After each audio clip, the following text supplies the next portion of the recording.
All right. Technology seems to be working. Do we advance when I hit this thing? Yes, we do. Okay.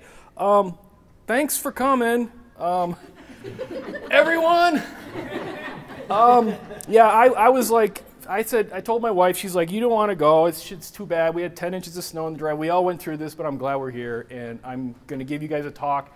As much as I give a talk to any group, I just have a switch in the back of my head, and here I am. So yes, I'm a scientist. I study tornadoes.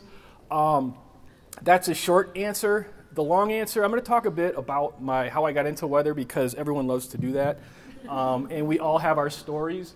So, and then of course, most of this talk is going to be computer-generated supercell thunderstorms doing weird things, showing tornadoes moving and stuff. So there's plenty of that in this talk. Don't worry. Yes. Oh, sure. I can't yell anymore then if I talk like this. If I yell into the microphone, it's going to be terrible. So I'm going to hold it like this. Okay. I am going to spend some time on observations. Now, I am not an observational meteorologist. I collaborate with observational meteorologists, and I have lots of respect for them. It's just not my bag, partly because of the stuff I'll share with you about my childhood. Storms tried to kill me, so, you know. But really, and then the end of a talk, I'm going to get really into the weeds about some of the research I'm doing and what I'm trying to do to understand how tornadoes form and why they do what they do. So when I was 5 years old, my house got hit by lightning. And it's one of my first memories. My sister and I had just taken our baths. She's a little over a year younger than me. There was a storm. It had been a very unsettled day. There had been severe thunderstorm watches and stuff. I remember that, actually. And you can look this up, 1970, whatever the hell, too long ago. And it was a Cape Cod house. My sister was with my mom on one side of the house watching the weather. I was with my dad on the other side of the house watching the weather, in my bedroom, her bedroom. And then the lightning came through, the TV antenna came through, blew half the wall out of my sister's room. There's paneling on fire, glowing wires and insulation, and my mom couldn't hear for a couple days. Nobody was permanently injured. But that was a big deal. We just moved there like a few weeks ago. It was a traumatic thing for all of us. I would not go into my sister's room for like a month before it was all fixed, because that evil-looking wall, just a hole in it.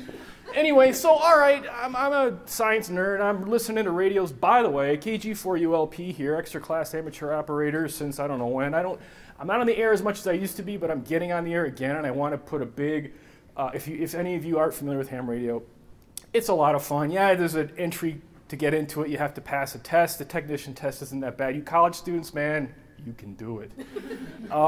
General and extra a little harder. What kept me out of ham radio when I was young was the code requirement. 10 words per minute, I can't do that. It takes a lot of work to do 10 words per minute just to get on HF. So it was like, Rrr. But when I got older, they dropped the code requirement, and I have a lot of fun with ham radio, but it's also the reason why, and again, I'm on a very large tangent here, but I just recently, I've been off the air for like 10 years. I moved to a place that doesn't really let me put antennas up. But I decided, well, I'm going to do it anyway, and I'm going to start firing out my old gear. Well, guess what? Just like we get older, so does radio sitting on a shelf. Half my shit just doesn't work anymore. Capacitors dry out. You turn on a power supply, and it goes, what is Then you get the power, you got a new power supply. You plug the radio into the power supply. My Yaesu, just dead. It's like a brick. It's literally a brick. So ham radio is frustrating sometimes too. I swear we should just be using tubes, and then we don't have to worry about this. Well, there's other things to worry about. All right, enough of my tangent, but ham radio is fun, and I encourage you who are weather-minded people who want to do storm spotting, it's a no-brainer. A couple of years later, different part of Massachusetts, you know, the severe weather hotbed of the United States, the very pretty popular or famous, what's called the Windsor Locks tornado, but there's a recent documentary done, and I'll encourage you all to check it out if you're interested in historical tornadoes. This happened the day after my 11th birthday, and I remember the day like it was yesterday. It went through the communities of Pequannock, Windsor, and Windsor Locks. 3 people died. It did a huge amount of damage. And it really had another impact on me. So yeah, I'm a severe weather nerd because weather was trying to kill me. And I'll get into that in a little bit. My background that Matt touched on, I went to UW here for my bachelor's, went here for my graduate education. I went out and tried to be a faculty. I was faculty at UNC Asheville and Central Michigan University, and then I came all the way back to Madison, closer to family, closer to friends, and I've been happy here since 2015. All right, so I'm going to use three words here a lot. One is simulation, one is visualization, one is observation. If you notice, they're all in my title of my talk, so I should probably at least talk about what they are. A simulation is and this is my definition that I came up with, it's a computer model generated four-dimensional realization of some aspect of the weather. Now, I'm making this very academic sounding, but I wasn't sure what kind of audience I'd have today. But really, those words make sense. It's a model. A model is a computer program like the stuff on your phone. It runs a simulation based on the laws of physics. Four-dimensional is space and time, right? Because if we're trying to forecast the weather tomorrow, we want to know what the weather is going to be like in the volume that's our atmosphere, but we also need to know it in time. So that's computer simulation. However, a simulation results in a bunch of data on disk. You need to visualize that information in some way, shape, or form. You've seen some examples of that already today with some weather maps and such. A visualization I spend an awful lot of time on the process of visualization because it brings the simulation to life in a way that our eyeballs and maybe ears or whatever. I haven't done smell-o-vision yet, but it's coming. What does a tornado smell like, But anyway, no, seriously, this is where I spend a lot of my time because in order to understand what the model's telling you or whatnot, you need to do it in a way that a human understands. Finally, observations, just like you'd think, it's actually observing the real weather.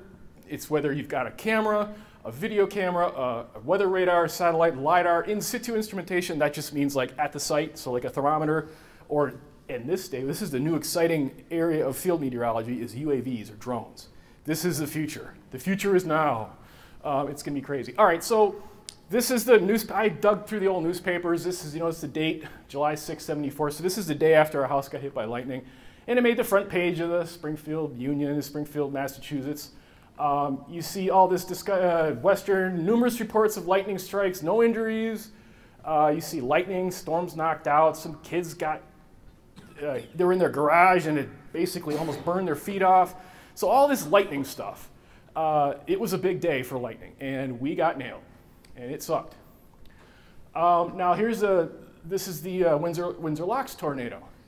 This is the community, I think in the Pequannock neighborhood, that got nailed. I mean, this is the kind of damage you typically see in more Oklahoma and Texas. This was a very, very unusual event. It was October in southern Massachusetts, northern Connecticut. What is going on here? There's been one paper written on this, and it does a good job explaining it, but it just happened to be, it was one of those things where everything just lined up. Again, you expect to see this in more Oklahoma, these places that get hit, Joplin. This is Windsor, Connecticut. F4. There was an antique Air Force base, Bradley International Airport. Threw the planes around like toys, and this was what made it so expensive. This is one of the most expensive tornadoes in history, and you probably even haven't heard of it. This obviously is the day after, but I lived west of Springfield there, and the tornado, this is completely incorrect. It didn't go to North Adams or anywhere. There was some evidence that the tornado made it into Massachusetts, but here's the thing. So this is, if you've not heard of Ted Fujita, he's one of the most world famous, he's an engineer, but he also a meteorologist at the University of Colorado. He was the first real observational meteorologist who wanted to see the damage patterns that the storms left to try to figure out what caused that damage. Very powerful way. It's the basis of the Fujita scale and the enhanced Fujita scale. So right at the beginning of this tornado, this is when those neighborhoods got hit and when we had our fatalities. And this should advance slowly. Okay. There's Bradley International Airport. The Air Museum took a direct hit. You'll also notice on the right side, this storm's dropping downbursts. See that dB? We heard talk of downbursts. I did my PhD work on downbursts. Downburst, downburst, downburst, tornado, crosses into Massachusetts. Welcome to Massachusetts, tornado. Hope you have a nice day. Come and see the Basketball Hall of Fame in Springfield. No, don't do it. The black dot is my house or somewhere in that black dot. It's not a very accurate map, but I remember the downburst. And Fujita, as always, gets it right. I was there, and that's what happened. We did not get hit by a tornado, but that sucked. It was awful. I mean, this is why I literally don't like storms. I like to study them with the computer, but not so much go chase them. All right, I'm going to jump ahead a little bit now. We're getting into the really computer-generated stuff. In 1990, so I just started grad school here at UW, Robert Wilhelmsen at the University of Illinois and his group created this, to me, absolutely, positively, amazingly cool animation of a thunderstorm. And I was like, oh my God, I want to do this forever. I just want to do this and nothing but this. How do I do it? I don't know how to do it. And that's what graduate school is all about. Because I was, and in fact, Dr. Wilhelmsen, if were it not for my collaboration with him, I wouldn't be standing here right now. He is an amazing man in the field. He's retired now. I did some collaborative work with him before he retired, and I just kind of worked with him until I got access to the Blue Water supercomputer back in 2009, 2010 or so. Having access to the hardware is what makes this work possible, but just giving somebody access to a supercomputer doesn't make this all happen. It takes a lot of work too, but opportunity is a wonderful thing. So my advisor, John Anderson, who also knew Bob Wilhelmsen because they were at the University of Illinois together, he created his own computer. He actually built it. I mean, an actual computer, a supercomputer, out of parts, just boards. It was the loudest thing you've ever heard. All those small fans buzzing. You couldn't listen to the thing. It was awful. It had blinking lights. The only thing good about it is it had blinking lights. If you were trying to figure out if your model was working or not, you had to go see if the lights were blinking, because sometimes it would get wedged and it would be over. Anyway, yes, life in the old days. But anyway, we did some pretty cool things here. This is essentially, this one simulation you see right here is two downbursts interacting, was the most important simulation I conducted for my PhD work.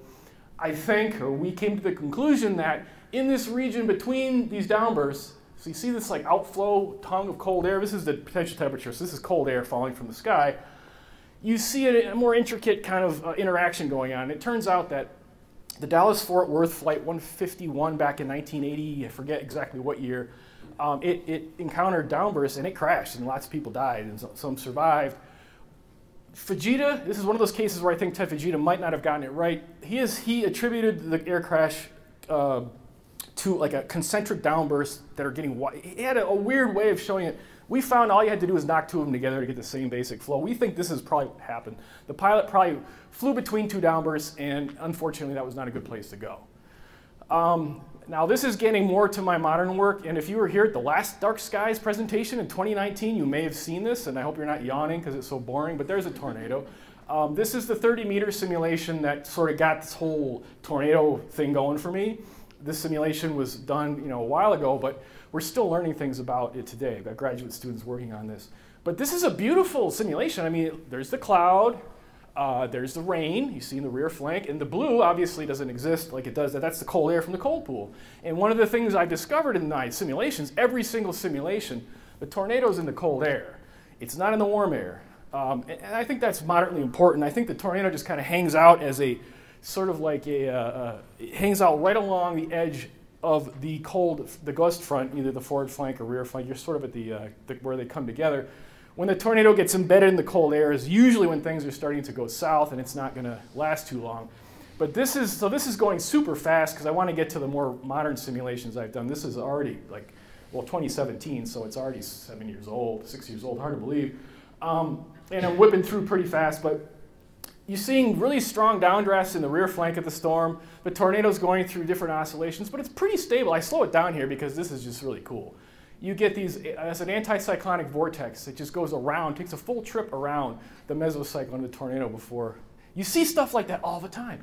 And you have to imagine if, that little vortex, the interface between those two vortices, maybe the wind there is like, 10 meters per second faster. Maybe somebody's house just happens to be there and gets knocked over, neighbor doesn't. Them's the breaks, right? So these intricate details, these small-scale flows are important. And my approach to this whole problem is to just understand things as well as we can, and hopefully this will teach us something about real storms and we can forecast them better. As has been pointed out multiple times, we no longer issue watches and warnings, or we no longer issue warnings for counties, which is great because Dane County is too big. But on the other hand, we're not getting to this kind of fidelity yet. So I think we're just going to steadily see a march towards we're getting more accurate. We're learning where the outbreaks are going to happen almost a week ahead of time, and this is a huge testament to the Storm Prediction Center, all of our data assimilation people, all that stuff. But when it comes to go time, when the tornado's happening, that's when we're not as good as we can for forecasting. And this isn't showing so well because of the light, but this is another sort of a photorealistic rendering of this supercell with one of my collaborators. And here we're comparing it on the left, the simulated to the actual visualizations of another storm.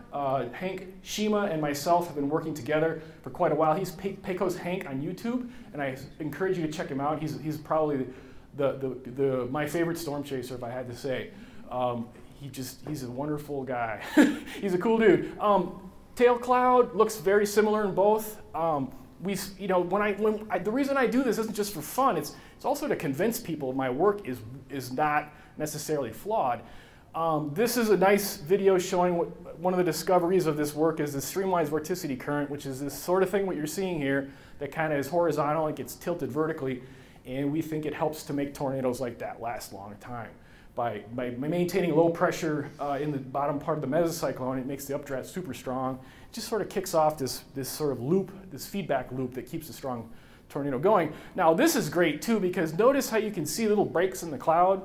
Have you ever watched, there's some footage really up close to these big tornadoes, and you can see that too. That tells me I know I'm doing something right here, because that looks like reality. And here we're focusing on the little noodles, the little horizontal vortices that often sort of hang out around the tornado. You see on the left the simulated work, and on the right the observations. So what is this, if I had to tell a story of tornado genesis, like what is the story of tornado genesis in my work thus far? This animation sort of tells it. And what I've done here is I've smoothed things out. I've averaged things out so I'm in time so that everything isn't so noisy. So you're looking at like the really strong underlying signals going on, not the little transient ones. On the left, you have pressure. On the right, you have the updraft. Tornadoes like low pressure and strong updrafts. Okay, let's just think of it that way. So we, on the left, should see some pressure dropping, and on the right, we should see some updraft increasing, especially near the ground. So let's see what happens. Okay, notice the banana on the left there. It's getting bigger, and it's sort of stretching towards the ground. I'll pause it there. Okay, what happened to the updraft during that portion? Notice how it's getting super strong near the bottom. You want to have the strongest updraft you can have near the ground because the stretching term in the vorticity equation is large, and that's for you meteorology students in the audience. The vertical component, you want to stretch vertical vorticity, what do? You want to have an updraft right above it, right? You want dWdz, right? Large dWdz and a big fat zeta, you multiply them together, it's a stretching term, essentially. So yeah, that's great, and then tornadoes like to, have a lot of vorticity, so yeah. That's just a simple way of looking at it. Now the tornado forms. Because I'm averaging these things out, it doesn't actually look like that, but you can see the relationship between the tornado, the updraft, and then this little lima bean thing or whatever. This is the streamlines vorticity current. This is the pressure, the low pressure that's associated with the SVC. And if I had to say that out of all the work I've done thus far, it's probably the most important thing that I discovered. Only because A, we really didn't see it in previous simulations, but B, it actually seems to tell you something about how strong the storm is, maybe. And I say maybe because we've observed SVCs in nature without tornadoes, we've observed tornadoes without SVCs, so it's not necessarily going to be a smoking gun type thing. But anyway, the simulation goes on, and this is work that is still being analyzed. The science moves at its own pace, and when you have students and other people involved, you want to give them time to finish their work. This is the same exact sequence, only I'm showing it using volume rendering. So again, on the left, low pressure. On the right, strong updraft. And this is the streamlines vorticity field. I just show it, and it pretty much tells a story.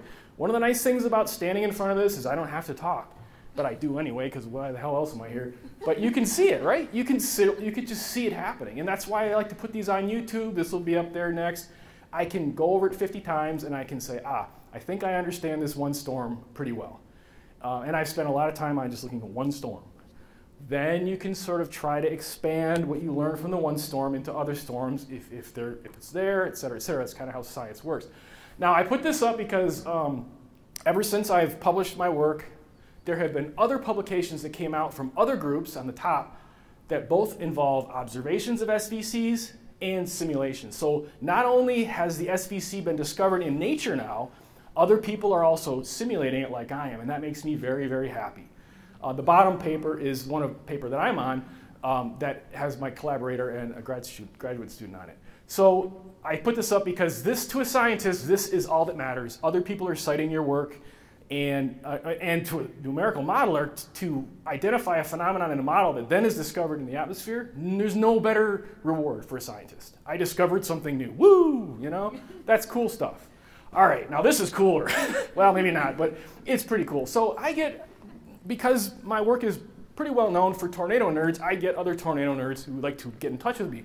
And I say that in the most positive way possible. Brian Empfinger and Brandon Clement. These guys, one of them, I think it was Brandon, I can't remember who reached out. These guys actually flew over the path of the Mayfield tornado. This is as the date, you remember this tornado, I'm sure you guys do.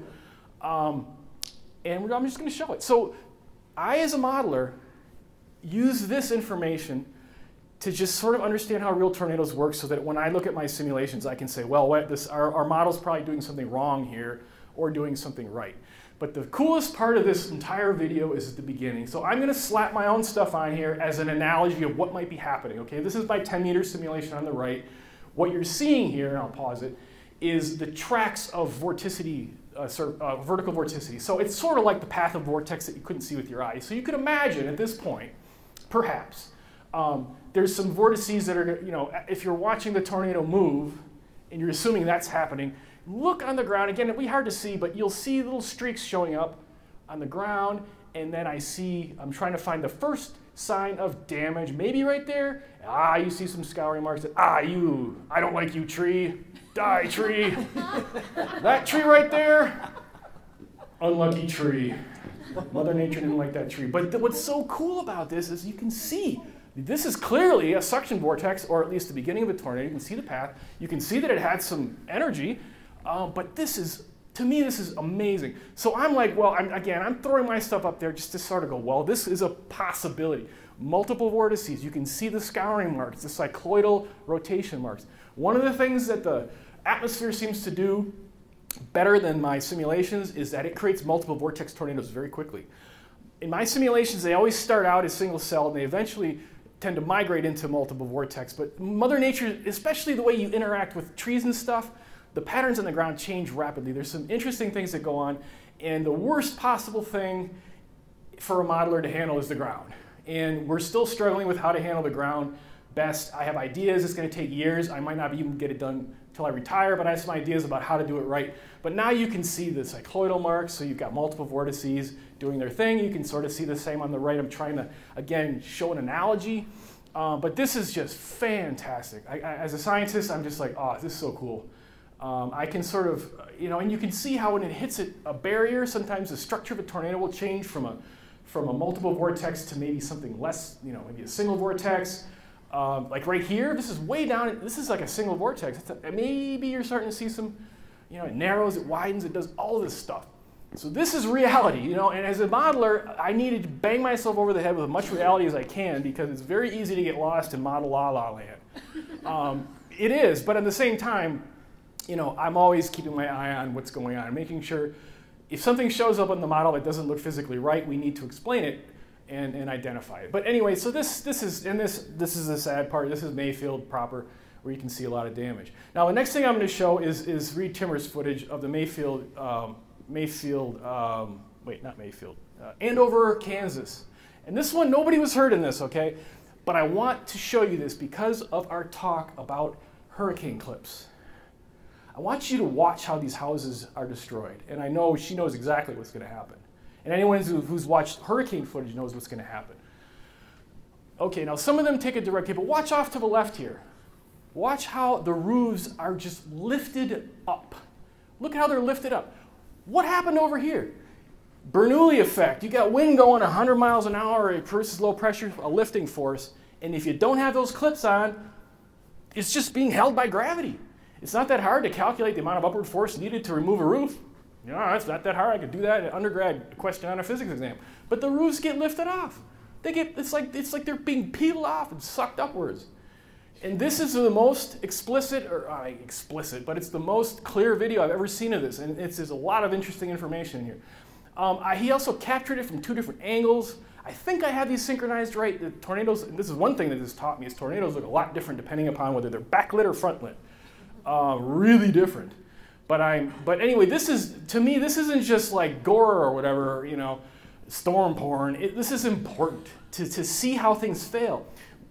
Universities have dedicated millions of dollars to wind tunnel labs to do things that barely even approach this. So, I'm looking at this and I'm so grateful that people are out there doing this because this is good. This is the 10-meter simulation, but you can tell it's not real. I mean, obviously, it's the way it's rendered, but we're still got a ways to go before we're getting the kind of fidelity that we see. Also, the ground in this model is just a flat, almost frictionless surface, so that's just not right. And that is the biggest area I want to be able to dedicate my time to, is how do we get things near the ground better? And I already know it's what to do. It's just that I need the computer technology and then the software programming to make it happen. So now you've got this giant monster EF5 and it's leaving this track. So this simulation here is sort of like it's the keynote simulation, right? It's the best one I've got. It's the one that it took almost a month on 75% of a $100 million supercomputer. I mean, this data is precious. I've got it backed up. By the way, do you have a petabyte thumb drive that I can borrow?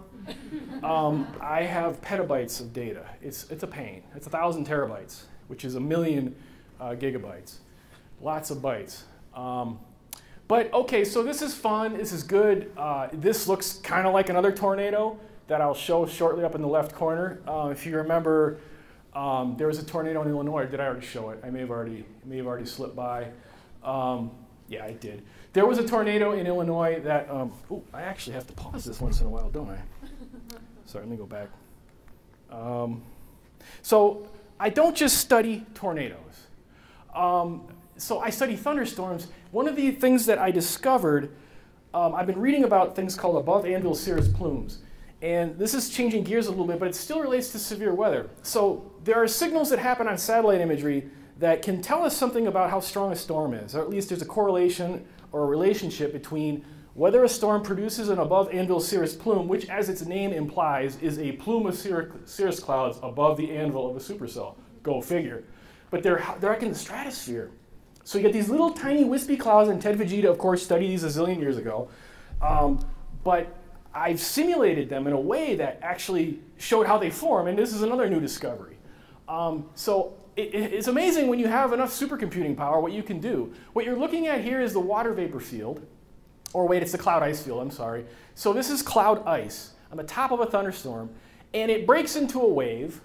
It looks like a breaking wave. It's developing what's called a hydraulic jump, where you have, if those of you who are familiar with hydraulics or dams, water flowing down a mountain in a channel will abruptly break down into a turbulent but deeper flow than the very shallow, fast flow that preceded it. The same thing happens here. And it turns out, now this simulation produces a tornado. I'm not actually focusing on the tornado. But the idea is perhaps if an above anvil cirrus plume forms, it could inform a forecaster that perhaps this storm is worthy of really scrutinizing. I'm not going to even come close to saying, well, if an AACP is in the air, you're going to get a tornado. No, it turns out that, according to observations, 3/4 of the time where you have one of these AACP things going on, you're starting to see the beginning of it form there, 75% of the time, the storm that is underneath that plume is either producing large hail or strong winds. Okay, so that's pretty good. That still tells you something. And it kind of makes logical sense. We determined that it has to do with the wind shear profile in the upper atmosphere, and then something probably to do with the updraft itself. We're not 100% sure exactly what goes into making these things in terms of how to not make them, right? How do you break an ACP from forming? But again, when these things show up, they often indicate stronger weather on the ground. So they're another interesting feature to study. I'm showing you, I'll just let this one go. So I'm looking at the same cloud field now, but only above, I think, 15 kilometers, so just the top of the cloud. And the reason I do this is I want to show you the plume as it forms. So this is the overshooting top. You're looking at the overshooting top, the nice smooth surface. Now there's the plume. You've got the air going up over the overshooting top, plunging down like it's a mountain, forming this screaming jet that causes the wave to break and spewing all this moisture into the stratosphere. Here's another reason why we care about this. The stratosphere is very dry. Okay? The stratosphere protects us from ultraviolet light via ozone. When you spew a bunch of water into the stratosphere, two things happen. A, water is a greenhouse gas. So you moisten the stratosphere, you're gonna be heating things up in the stratosphere. That's not considered good. It takes a long time for water to get out of the stratosphere because it's so damn stable. It's just a very, very stable layer.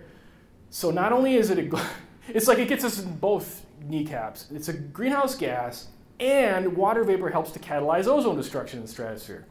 Now, you may say, well, wait a minute, thunderstorms have been around forever, and right? Yes, it's true.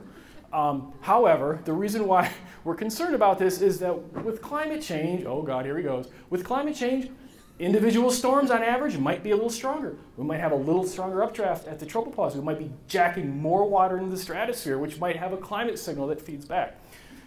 Like he said, everything's connected. Somebody said that. It's true. Everything's connected. It's true. We're connected. We're just creatures on this earth. All right, I'll stop. Here's the vorticity field. This is really cool. Let me animate this. So this is really, really cool. The spaghetti features are regions of very strong vorticity. The more diffuse regions are, just turbulence, essentially.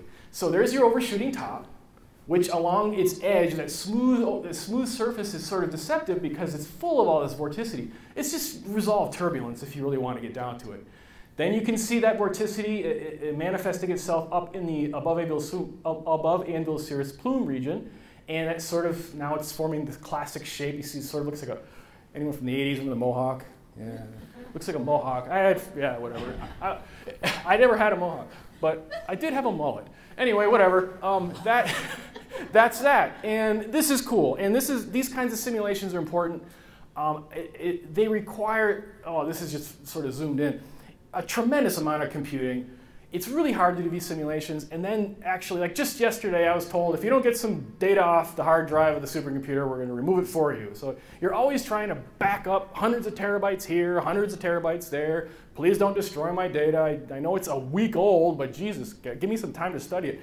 So it's a challenge. There's lots of challenges to this kind of research that are much different than the challenges of field research, and just different. And I'll take these challenges over field research. You guys are crazy, and I love what you do, but I'm just glad I'm not doing it. Driving around the Great Plains in May is not my idea of a good time. But anyway, so I'm going to be spending some time on these and trying to find the link between what goes on up here and what goes on near the ground. And that is, of course, the giant prize we wish to obtain, because we want to have more indicators on when we're going to get something like this to happen. So here's the 10-meter simulation of the tornado. So this is the bottom of the meso. And again, those of you who have ever spent any time in this region, it looks kind of right. You see kind of air going in different directions. From the wind shear, you can sort of see little bumps in the cloud field. Now, this is the cloud field. However, I've done some things with volume rendering. You'll see the tornado form, but this is just the cloud field. And eventually, can you find, is it maybe that? Oh, there it is. There she goes. So, and I'm going to get much deeper into this formation phase at the end of this. This is what you'd see with your eyes if tornadoes, when they got really full of a lot of cloud, they turned like red. But that's just to show you where the highest amount of water vapor is concentrated. And the reason I do this is you'll see this is going to break up into a multiple vortex circulation, and it really highlights the vortices really well once the tornado gets more mature. But this is a strong EF5. This is like 130 meters per second instantaneous winds on the surface, ground relative. So this thing would just chew through anything. And some people have said that maybe this is a little over the top. However, the more we go out in the field and the more we measure, the more it's starting to look like tornadoes might actually be stronger than we thought. There was one paper that came out recently that suggested that there's a bias towards weaker tornadoes with the EF rating, that people actually, more tornadoes probably need to be jacked up maybe one rating. But I don't know. It's research in progress. So you can see now the multiple vortices. Now that the cloud field, and this is just sort of one of those art versus science things. You just need to use the right parameters to show what you're trying to show. Now you can clearly see the multiple vortices. And that's what I was going for. I wanted to see in the late stage of the tornado what it looked like. Because you count 6 of them, 5 of them, sometimes they merge, sometimes there's some fascinating stuff going on in there. And another strong focus of my research is going to be actually treating these vortices as objects. In other words, tracking them, labeling them like you would a creature that went out in the woods and you wanted to track them. We need to do stuff like that in order to understand tornadoes better. I firmly believe that the vorticity equation can only do so much. I mean, you really need to start looking at the full system and how it interacts on multiple scales. And that is the biggest challenge. But it keeps me out of trouble. So yeah, I get to play with computers and make stuff like this. Sometimes I'm like, wow, I'm lucky. I really do. So this is getting into the weeds of how tornadoes form in the 10-meter simulation. These are 3 different views of the pressure I've shaded it by vorticity. And here's the thing that, if I had to sort of just explain it, the tornado seems to show up. You know it's a tornado, or it's going to be a tornado, at least this is a working hypothesis, when you start to see the signal at not just the ground level, the mid-level, but the upper levels. In other words, you often see spin-ups near the ground when you're watching severe weather, and they just don't turn into anything. But once in a while, one connects with the heart of the mesocyclone. It's almost like the analogy I use is the dart leader for a lightning stroke, and it's a terrible analogy, but you set up the environment for the tornado to form. And you're going to see this is like the rest of my talk, is just this process, how that tornado forms. So you can see, now it's a tornado. So here, it's another point I like to make. Tornado genesis. At what point is it a tornado? The vortex that precedes the tornado is not a tornado. And I know I sound like I'm just dealing with semantics here, but I think it's very important. The process that leads to the formation of the tornado, if you want to call that part of tornado genesis, fine. But this vortex, as it turns out, if you were to call this vortex a thing, that vortex technically might not be the tornado, because of another vortex that comes along and eats this one and then becomes a tornado. Yet, it's still producing tornado strength winds in the ground. In other words, tornado genesis is messy. It's multiple vortices interacting. There's one vortex merger right there. And we'll show these later. There is a very important vortex merger. You see that one coming up off on the left? That one right there, that vortex was about ready to be like discarded from the meso, but then that one caught it. And the rest of the talk is essentially following this process. And again, the lighting isn't so hot, but now we have a tornado on the ground, and you're going to start to see what radar would see. So the radar signal is in the three-dimensional surface. So the radar would be picking up the tornado about now. Now, someone else talked about what's wrong with radar. It can't see near the ground unless you're right next to it. And it doesn't happen that often. Or if you bring the radar to the storm, not many of us have $1 million radar on a flatbed truck, but a few people do. And you still can't see right at the ground level. Ground clutter is a problem. But now, we have tornado strength winds in the ground, and this is tornado strength winds aloft as well. At this point in this tornado's very early life, it looks like the energy is distributed equally up and down the tornado vortex. But watch what happens as you continue. And this is important to some researchers who are looking at this very, very closely. So what's going on? It looks like there's a bottom-up signal. This is wind speed, okay? So your strongest winds are near the ground, and then they're kind of working their way up the tornado vortex. So we're looking very carefully at the process of tornado genesis and then tornado maintenance, or how it sort of carries on. But this bottom-up signature, a lot of people, when they see tornadoes form, they see the funnel cloud descending, and they think tornadoes fall from the sky. But they really don't. And if you understand thermodynamics and physics a bit, you understand why the funnel cloud does that. But what is descending isn't the tornado is the wind field, right? Not the cloud field. So we'll look at these two things together. When you see the red T up there, that means it just hit EF0 tornado winds. I wanted to show the time when it becomes a tornado because I want to study the vortex before it becomes a tornado too. And that's where these high resolution simulations give us that ability to do that. So I have all this data sitting on lots of hard drives, but I mean, I can go and pull more data out, look at it, turn it sideways, all that stuff. One of the reasons why all my NSF grants have like 500 terabytes storage in them is because I'm generating all this data. I just simply need a place to store it. The supercomputing facilities have storage, but they kick your data off when you're gone, and I can't have that when you're done using it. And this just goes on. So here's tornado genesis again. There's the first merger, so a different view. And there's the second merger. You can see that one kind of just sort of, but then the third one, man, this is the coolest thing I've ever seen. So watch that guy, merger 3, come around, and then like a zipper, it zips into the tornado, all right? That, to me, right, what you just saw there is just beyond, I can't believe it. So you had two vortices, one just kind of went like this. Oh yeah, we'll just kind of hang out. I don't know what they're doing, making baby tornadoes, I think, I don't know. But that's when it goes EF5.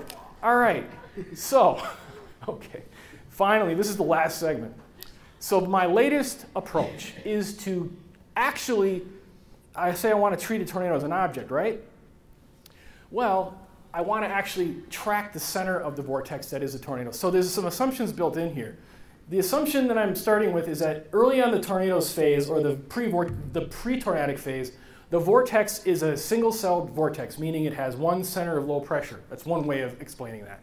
So what all I have to do with my code is I use my eyeballs to say, okay, we can go back to this part of the simulation, and then I'm going to drop a little square, and I'm going to follow it up where the low pressure is. So I track the center of a location of a tornado by giving it a seed point and going up the tornado, and then doing it for the next time, the next time, the next time. The reason this is important is I can now do analysis along the tornado. I know where the tornado is at all times. I've got the Cartesian locations. I can track things along the tornado. You know, vortex relative is the approach I'm calling it. And not many people do this, or I don't know if anyone does it. And don't worry about the stuff on the right. That's just how I do it. I basically identify it, but watch what happens here. Once my software kicks in, boom. Look at that. So early on, I'm catching this thing early on when it's not a tornado yet. So it's still not a tornado, yet I've already captured one merger, and I'm going to show that again because it's kind of cool. And it looks like a pretty coherent vortex all the way up to like 3 kilometers. It's not a tornado yet. That's what's so cool about this. It's not quite a tornado yet. And I can watch this happen and say, this is what tornado genesis is from start to finish. Go.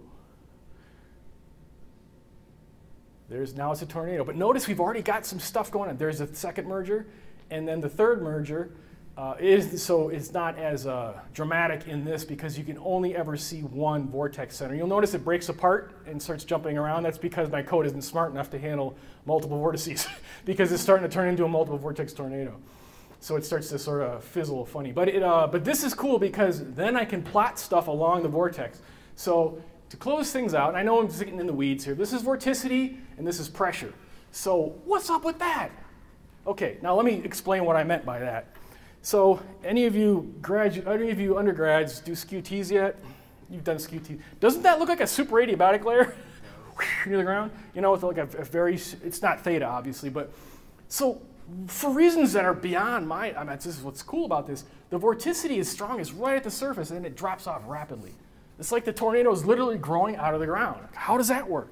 So, you know, the pressure is not very low, right? So I'm just looking at these things along, so you see these little, you know, I call them like vorticity lapse rates as a joke, but they kind of, it's like the tornado is sort of being fiddled with on the bottom and it forces things to happen higher. Now the pressure is dropping and dropping and dropping, and it's just off to the races at this point, but that early phase is really interesting. What's going on? What is causing that tornado to do that? It's almost like vorticity is being tilted very dramatically right near the surface. How else would you create vorticity near the ground? So again, I'm calling them vorticity lapse rates, and they technically are, but it's like they have nothing to do with theta.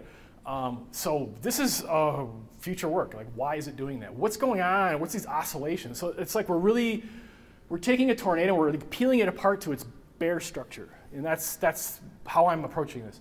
Now I'm just looking at the bottom 200 meters, so it doesn't look as dramatic, but you can still see those that behavior in the vorticity field where it's strongest near the ground. So I'm going to be looking at this. There's a story to be told here. I think I've got a working hypothesis. The SVC is not in this image. It's sort of driving the show in an extent, happening in the mesocyclone, but that's not part of the story. This is all about vortex mergers and pre-tornadic vortices that happen. You know, why they end up the way they do, I don't know, but they get connected from the ground all the way up to the heart of the mesocyclone. Once you establish that connection, it goes off to the races. And again, I'm showing the same thing over and over again, pretty much. In this case, vorticity and pressure again. And this is what the radar would see, so to speak. You know, I don't even really see any strong winds yet, but you see some pretty nice vorticity, and then you'll start to see it on the left. It's also, the lighting's not exactly perfect. There's not as much contrast. But, so yeah, there's a lot of stuff going on. If I had to sort of summarize this part of the talk, there's a lot of stuff going on before it's a strong tornado. And it's a very slow and frustrating process, but what I need to do is do simulations like this where this doesn't happen and compare it to ones that it does. So not only are simulations with tornadoes important, simulations without tornadoes are equally important to have something to compare to so that you can tell the story of why the tornado formed when it did. That is the biggest question in tornado research now. Why does storm A produce an EF5, storm B produces a short-lived EF0, and they look literally identical on radar? This is the challenge. This is what we're trying to do. The models, I'll pause it for a second. play a large role in this because we've gotten to the long past the point where human ingenuity and analysis is going to cut it. We really need the models. I've always kind of, what do they call it? Model guidance. I've always thought the word guidance, the forecasters use the word guidance to talk about the model data, and I always kind of joke about it. Guidance? You guys use it as the Bible, man. Some people do. I mean, the model, what I mean by that is like all the stuff that went into the model is well beyond what a human could do. So yeah, you're calling it guidance, but it's more than guidance. I mean, you're using it as more than that. But it's still, the forecaster still makes the forecast. I personally think there will come a time where we don't need humans to make forecasts, but I will get a lot of people hating me if I push that too long, because I understand why that's not such a great idea either. Who do I sue? Oh, no, never mind. All right, so this last segment, so I told you this vortex that becomes the tornado has some mergers going on. So this is my software is clamped onto that first vortex, and it's in the center of the meso right now. This is before it's a tornado. So see the blue dot in the middle? That's the lowest pressure. But watch what happens. The top of the vortex, and now it goes higher than this. This is only 3 kilometers. But notice how it gets swept out to the periphery of the meso. So this is like, what's going on here? It might just be tornado strength, but the arrow is pointing to that one vortex, vortex merger 3. Watch what happens when vortex kind of comes up. You can see the low pressure associated with that vortex. It comes right up there, and it pulls it back into the center of the mesocyclone, and this is when it becomes a honking EF5. So, and this is the ground view, the view from the ground. Also, I'll focus on that merger. Isn't that cute? Boop. So my software is just picking up the lowest pressure, but that's a vortex merger right there. And it's like, what? Do I have to know this? Is this super important? Is the question to tornado genesis looking at 5 million simulations like this and running AI? Unfortunately, it might be. That sounds kind of boring if you ask me. I want to know the physics, right? Well, the physics is chaos. Part of the physics is chaos, and that makes it hard to forecast. Here we're looking at the tornado and its relationship to the cold pool and the updraft. So it's kind of nestled in here in this little bit of cold air. But you see how it's kind of starts out on the periphery of the mesocyclone. Now it's a tornado, and eventually you can see 2 different views of it. You'll see it kind of on the left. It'll kind of get swept back into the meso. So I've spent hours and hours looking at these simulations, and I still don't have a solid answer. I can explain what happens. I can even come up with physics and theories. But as far as how do we forecast this better? I don't know. This is just the first step. And here's your cold pool. This is something else that drives me nuts about these simulations. All these different temperatures. You've got warm air in the rear flank, very cool air in the left flank and the forward. There's all these flanks, but there's a lot of different air masses. I guess it looks like air masses. And this is, I think, my last animation, looking at just theta rho prime, which is think of it as buoyancy. Negatively buoyant air is being lifted up into the updraft, and that's also important. Tornadoes need cool air. They don't form without cool air. It's not, hot air rises it's easier to lift hot air, but it's way more to it than that. You need horizontal gradients of density and all sorts of things to get tornadoes to happen. All right, so thanks for making it through all that, but here's my closing thoughts. And thank you for putting up with my rambles and rambling it sometimes. There's a lot more to be learned, but we are making real progress. It can feel sometimes like, oh God, I'm just grudging through this stuff. I want to do anything but this for my, we're making real progress. And the best feeling you get is when you discover something new in science. That's why I do this. That's probably why some of you do this. It's just such an incredible, exciting feeling to discover something new. It's also a very interesting time to be alive for multiple reasons, but being serious when it comes to computational technology and observational technology, UAVs are the future for tornado research because they can get to parts of the storm that we can't get to otherwise. Radar can't see near the ground, and you have to take time to sample it. UAVs have their disadvantages, but you can fly right in and you can measure things like the density of the humidity of the air in the SVC, say, or in the rear flank or the forward flank. You can do things that you can't do with radar.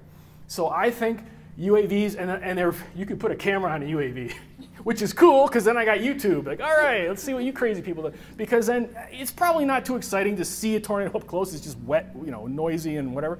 But the sampling of the atmosphere is super important. And as the guy who's mostly doing computer work, I can say confidently that that is still improving. I will say GPUs, those of you who are familiar with GPUs, they are like your graphics cards, graphical processing unit. They are now being used to do, well, they do AI, that's why people know them, but they also can do real physics. And I'm learning how to use GPUs because GPUs are probably going to be the solution to the tornado problem from my perspective, in that I'm going to harvest a whole bunch of them to run the resolution near the ground at super high resolution and attach it to a cloud model or something. I don't know, we'll figure it out. But it's, as someone else also mentioned, it's true, and I didn't spend much time talking about it, but our forecasts continue to improve. I think everyone pretty much understands this because weather is becoming even more important to our lives as time goes on. But the outbreak forecasts have been super good. The SPC, I can't say enough good things about them. Part of it's technology, part of it's knowledge, and both are improving. So as I close, I would say thank you for coming to this conference. It's important. I'm glad you guys came. I wasn't sure if it was going to happen with this crazy weather, but thank you. And know that the severe storms research continues. We continue to learn new things. The forecasts get better, and your chances of surviving these things, as far as being knowledgeable of what's going on, improve. Personally, I think that what we could do if you wanted to literally save the most lives in the world is give everyone a $5,000 stipend to put one of those things in their house or their trailer, or dig holes in trailer parks, put some shelters where people can use them. Literally, the fatalities occur when people have nowhere to go. Just give them somewhere to go. They'll go there. Okay, I'm done. Thank you.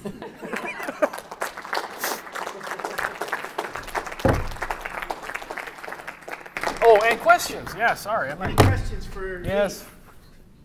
Yes, go ahead. Just a technical question. What language do you use to model? Fortran. Yep. The model's written in Fortran. My code is in Python and C. I like to write in C. I'm an old school that way. I don't know C++. I love Python. There's some things you can't do in Python, but the model itself is Fortran. Fortran 90, it's Fortran 2003 now, I think. But honestly, and I can joke about Fortran all I want to, it's good at what it does, and the reason why it still exists is the compilers are fast, and it's a great language for crunching numbers. It sucks for everything else, but it's great for crunching numbers. Other questions? Yes. Was the Windsor tornado the reason why you got into this, or was there another specific reason? So as I sort of gave you my life story, I'll tell you what. When I was in junior high, I went on an archaeological dig in Kansas, Illinois. I won a little scholarship. I loved it. I could have been an archaeologist. I could have been an astronomer. I love astronomy. Honestly, I settled on meteorology. I joked it used to be like, well, one's on the ground, one's in space, I'll go in between. But retrospectively, I think it had an influence. I can't say that it didn't, but I'm not going to say that, the day after that tornado, I decided I'm going to be a meteorology professor. But no, I was into all sorts of, I still am. This one pays the bills, and I'm good at it. And honestly, as a student, that's a practical thing to consider. It's not just do what you like, but what you're good at. It helps. But honestly, that was a major event for me. My sister went to a different school than I did because she was younger, and I heard that she couldn't come home because there was a tree on the roof and it was flooding her school. I mean, I was like, my sister could be drowning now. I don't know what's going on. The deaths that were, and please check out the documentary if you can. It's really well done. But yeah, that was a very seminal moment. The lightning thing too, I don't like lightning, man. We used to have a dog that if lightning was in Iowa, I lived in Illinois, we used to joke when lightning was in Iowa, Schroeder was his name, he would go climb into the bathtub and just, that's me sort of. Not really, but I'm like, I'm going to the basement. I'm not going to the roof. All right. Any other questions? Other questions? Yes. Does there somebody else? Go ahead. Yeah, you go ahead. Yeah, go ahead. Why can't radar see wrapped around tornadoes? Well, radar can see. Okay, it's the curvature of the Earth problem. So you're sending a very powerful radio signal, and to a short approximation, it's going in a straight line, right?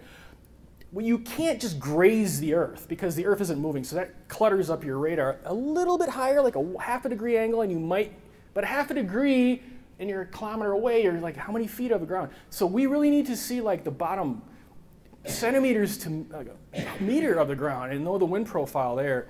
And radar is just simply limited by the way it detects winds to get that wind accurately. But we can get pretty close, but not quite at the ground.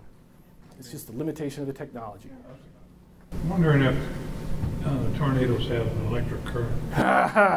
Couldn't they do Yeah, so, things where it's right. I will say this. I will preface my answer with sort of a larger statement. I have encountered people in life who think everything is electricity. Tornadoes are electricity. I would say that they could generate static electricity by virtue of rubbing a lot of things together. But as far as I mean, air is not a plasma, so air doesn't really conduct electricity very well, right? You know, so I would say that the gas that makes up a tornado can't conduct electricity in the normal sense unless it's a plasma, as I understand it, with ionization and all that. However, lightning itself is going on. We know that, but I don't think there's a feedback between lightning and tornadoes. In other words, is my tornado model bad because it doesn't have lightning in it? I don't think so, because I don't think that's important. But as far as is there energy, is there light? Yeah, I would say depending on how you define electricity, you could probably find some electricity in a tornado. That's not the power pole it just destroyed, right? But yeah, I don't think, let me just put it this way, I don't think there's anything magnetic or electricity that helps to produce tornadoes. I think it's all plain old Newtonian fluid dynamics. The other thought with that is lightning, because it is a storm, is lightning always attributed or near or? Right. Because the upper part, some of these swirls that are going on, it reminds me of a plasma ball. Sure. And the other part reminds me of like I don't know, finger of God coming down and burning off the, you know. Yeah. And it's always in a counterclockwise pattern. Mm-hmm. I don't know. On the sense that we're above the northern hemisphere. Oh, I see what you're saying. I would say, you know, lightning is kind of its own branch, you know, physics of meteorology. I just don't know. I think it's the kind of thing that happens so fast that our modeling is difficult. And here's the thing that I always come back to. The fact that the models I use that produce these amazing graphics don't have any of that stuff in it means we don't need it. So in other words, yes, electricity in some form may be important to tornadoes that we just haven't discovered yet, but clearly it's not a first order of importance, because otherwise this shit wouldn't work. Sorry, it literally wouldn't, because my software knows nothing of electricity. It knows nothing of anything but just the gas that we call air. So yeah, so I don't know. There's plenty that we need to learn, but I'm pretty safe in knowing that I'm not messing things up because I'm not getting electricity right. That's one thing I've given thoughts to that, but I don't think it's going to be a problem. If that was your question, which I'm not saying it was, but yeah, that would take a lot more code and a lot more computers.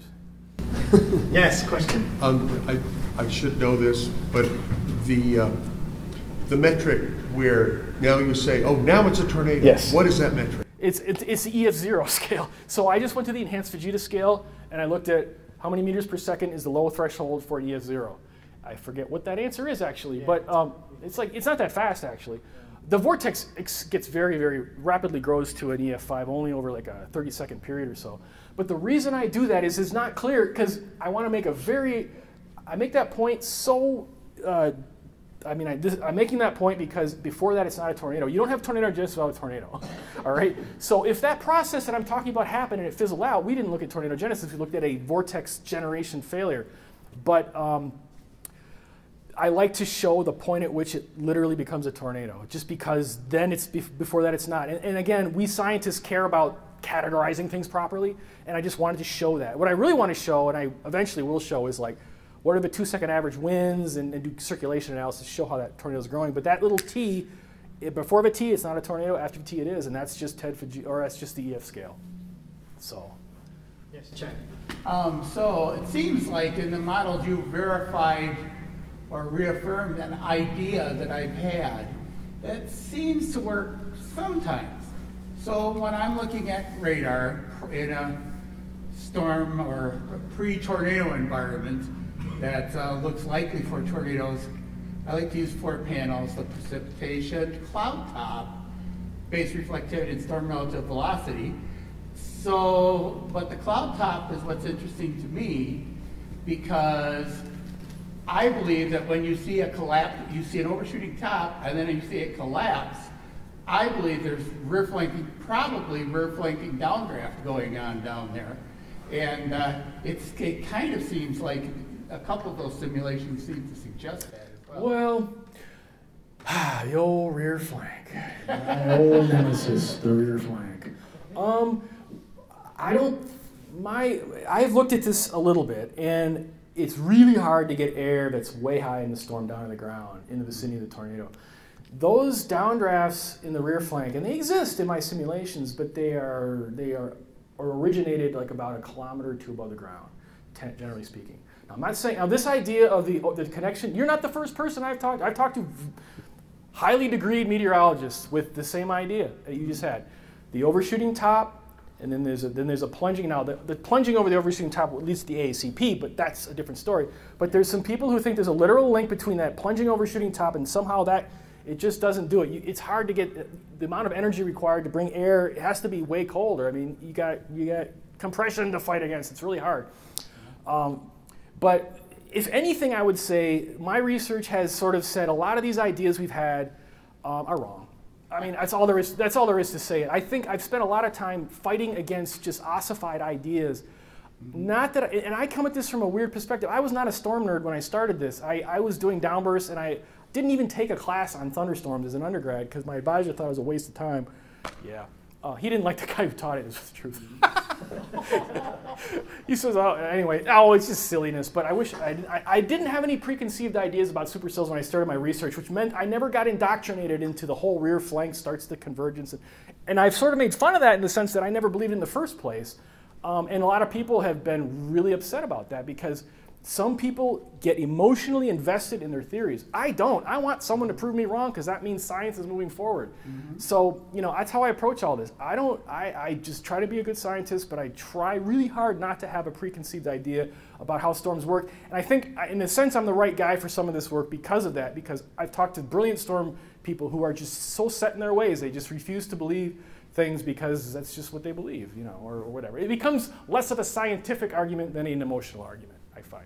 That happens. That's just because we're all humans. Good to know. No, I'm trying, I'm not saying that you're 100% wrong either because I don't know, maybe there are times when there's a certain type of profile where that could happen. Perhaps what you're seeing is the plunging of the overshooting top indicates a strong thunderstorm. That's one indication of a strong thunderstorm. And perhaps when it doesn't plunge like that, it's not as strong because the updraft pulse isn't as strong. Hence, you're sort of seeing like the AACP thing where it's indicative of just a strong storm, but anything beyond that, no, the tornado thing is just so chaotic. How the hell could what's a little thing going on up there, really have a predictive thing of what's going on in the ground when you've got all those swarming vortices around? Wow.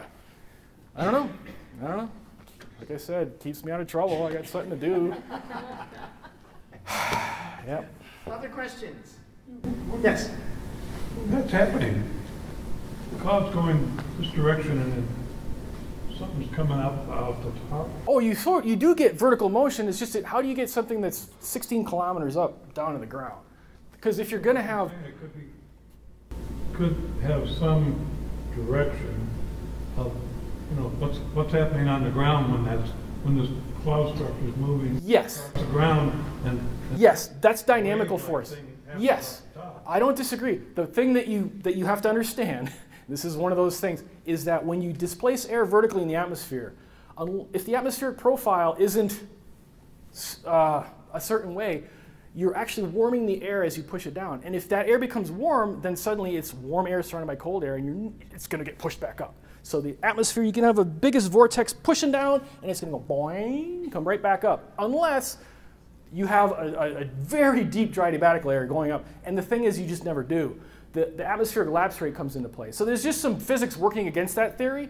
I'm not saying that what goes on aloft doesn't have a connection. It's just not necessarily the connection you think it is. Perhaps vortices have a way of going through stable layers, right? A vortex, a tornado can extend up to like 14 kilometers. So somehow that vortex is a thing that is a conduit, right? So I would say if you want to get stuff from up, you got to do it in the center of that tornado. And that's where you could actually see air descending down the center of a tornado coming to the ground. That's how you get air from the stratosphere to the ground in the center of the damn thing. Because the dynamic forces are so strong, they can act against the static forces, which are the lapse rate. Two chords are when you were showing that tornado. Yes. They're entwining. Yes. Is there two, or is there more than two? In that case, there was two vortices that merged. There were no more than that. But in that act, but before that, there was a couple. So like I tried to show it as clearly as I could. You got two vortices merging near the ground. They're kind of shallow, and the third one was the big tall one. But then it made it look like, aha, I'm really the tornado. Number 3 is the tornado. Number 1 and 2 are just. So when that happens, that's a definite. To me, that's the thing. What is tornadogenesis? How do you know a tornado? That's why I'm so anal about this with the T's and stuff, because like you think that's a tornado, but it's not tornado strength, and that vortex just got an assist, a big time assist from this other vortex that, you know, so it's like, it's complicated. And it all happens in 30 seconds, you know. Ah. When that happens, maybe that's also when this wave is cresting off. The only, yes, in that case. Like you say, it doesn't come all the way. Right. But maybe it's feeding that roll. Maybe. Maybe Now, that's what's actually. if you're trying to transmit. That to come right back up again. Right. I mean, you've also got, we'll talk about the speed of sound. So that's another way to get, you can get stuff to move simply with sound waves. And the sound waves in tornadoes are weird. People actually think, some people think infrasonics can predict things. That really doesn't work very well because the noise of the wind makes enough low frequency energy. You can't pull it out. But there's plenty of acoustic energy inside of storms as well. But yeah, these things that you're saying, they're ideas that I think some of them have merit that goes beyond the sniff test, but some of them is just, there's some physical things that you can't do. It's like Mother Nature says no. It's kind of how it works out sometimes. I love these ideas, and the reason I do this stuff is because it takes me out of this what if mode and into the, okay, I know the parameters of this model, so this is something I need to explain as opposed to the more bigger picture ideas of how does this work. So I've found in my life it's great to have the bird's eye view, but sometimes you need to be that dead fly on the ground. I think it's a dead fly. Sometimes you need to be on the ground checking out the hairs on the leg of that dead fly on the ground. And that's where I spend a lot of my time, looking at with an intricate, and that's just science. Matt knows what I'm talking about. A lot of science is just excruciatingly, you want to claw your eyes out, but like I said, it keeps me out of trouble. So, yes, Chad, go ahead. One other thing that you mentioned, which I want to clarify. So, are you talking about the air coming down can create compression that heats it up and causes it? Okay. No. Okay. It's just partial theory. Understand that. Yeah, it's just basic partial No, yeah, because theory. anytime you get a parcel of air, right, as it comes down, it heats up adiabatically, right? Oh, okay. You're encountering more and more air particles as you come down, and it compresses it. It literally cranks up the temperature, and then as Lee points out, if it's warm enough, then the surrounding environment will go back up again. Yeah, It's like the moral equivalent, even though it's not the same temperature. Take a beach ball in your pool and right. down. It can't stay down there, can it? No, what It's will too happen? buoyant. It's going to return to the surface. That level of stability that it was at. It doesn't hold. I think I never saw the movie The Day After Tomorrow, but apparently there's some terrible thing where the cold air from up above comes down. And Yeah, oh yeah. That's complete bullshit. So anyway, that just doesn't happen. The first law of thermodynamics would like a word. All right. Yes, it would. Other questions for our keynote speaker? Okay. Yes, one last one, please. Dr. Orff, Yes. great presentation, thank you. So question focuses on kind of one of the last bits you talked about. It was your current and future work, where nearest the ground you have the increase in upward velocity. Vorticity prior to those vorticity connecting to the meso. Right. You also noted earlier in your talk that your current simulations ignore friction. Yes. It's friction to the surface. Right. I'm very curious to know if you've thought about what that interaction could look like once you're able to integrate topography or friction in the surface of your simulations. I have thought a lot about that. And I also wanted to say something. The lack of friction on the surface isn't because I want it to be there. It's that when I turn it on, there's a very simple way in a crude way to put friction on the model. It disrupts the entire life cycle of the storm I was trying to study. It doesn't even produce a tornado. This is what makes this work so difficult, is that it's like the real atmosphere. You go out for a chase and you want to see a tornado, right? Well, you don't get one. Mother Nature didn't want to produce one. When I change one little parameter of the model, it can make the simulation diverge into something different. The solution to that is just to do a bunch of simulations until you hit enough tornadoes, and that's what I'm doing now with the supercomputers. But your question is very good, and nothing bothers me more than having the surface boundary condition that I currently have. How I think I'm going to deal with it? I think the way to deal with it is to literally put topography, buildings, and trees in the model, which means we need to have sub-meter resolution. That's going to be hard to do in 3 dimensions, but I don't care. It needs to be done. Somehow I think we need to not run the entire model at that resolution. That seems too high. But if you had a ton of GPUs handling the bottom, say, I don't know, 100 meters, 200 meters of the atmosphere, and another model sitting on top, CM1, I didn't write the model, but I use it, maybe we could do an interface and do it right. But I really think we just literally, and you can see the detail in these observations, we need to get those details or at least get them better. So the solution is make a no-slip surface boundary condition, which is the actual Earth, right? No slip, right? And because even though sometimes the wind does peel the pavement off the ground, that's unusual. Usually the ground is the ground, right? You don't need a surface boundary condition that can be removed. I mean, a good model would have debris in it, and debris models have been used, but not always inside of full cloud models. So the answer to your question, the wind engineers have done a really good job doing certain things on the ground. The atmospheric scientists are doing a good thing about the atmosphere.